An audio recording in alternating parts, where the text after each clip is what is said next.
Couple other quick things to point out that I find interesting that have a kind of economic angle. And one of them is the story of the Wild West.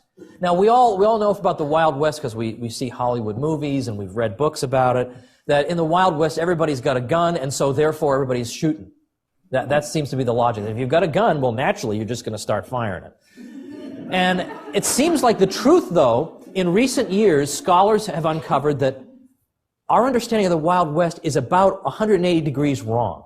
And this is one of the 33 questions about American history you're not supposed to ask in my book, 33 Questions, is how wild was the Wild West? And historians are actually saying the Wild West actually turns out to have been a great big bore, believe it or not. That when you actually look at it, it was actually a big bore.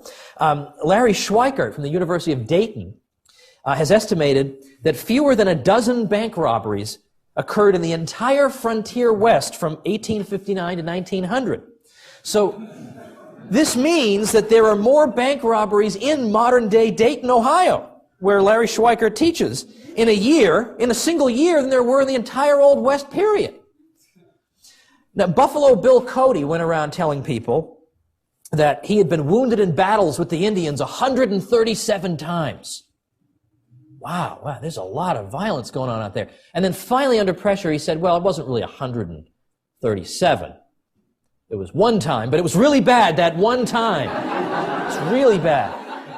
But it was that this sells dime novels better if you say you were wounded 137 times. So actually the evolving consensus seems to be that the Wild West was not really quite so wild. In fact, there's a book called The Not So Wild Wild West that came out a few years ago from Stanford University Press, elaborating on this and displaying some of this important scholarship. Well, what's interesting about it is here's a place where you would think this is a disaster waiting to happen. People are rushing out there, by and large, because they want to get gold. It's been announced that there are gold discoveries there. People are rushing out there. Americans are going out there of all races. There are people from Europe going to California.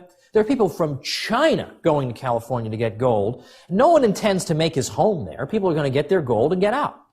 Now, the U.S. hadn't even set up a territorial government in California at that time. So you think, okay, so we've got potential racial animosity. You've got greed. You've got the fact that nobody intends to stay there, so there's going to be any longevity.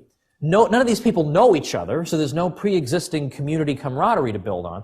This is a freaking disaster waiting to happen. And yet, through basically free market institutions, people voluntarily established organizations that defined and defended property rights, that adjudicated disputes. And historians looking back on this can't really believe this. That yet in the absence of an overarching coercive institution, somehow people made this thing work. And it is quite an interesting story.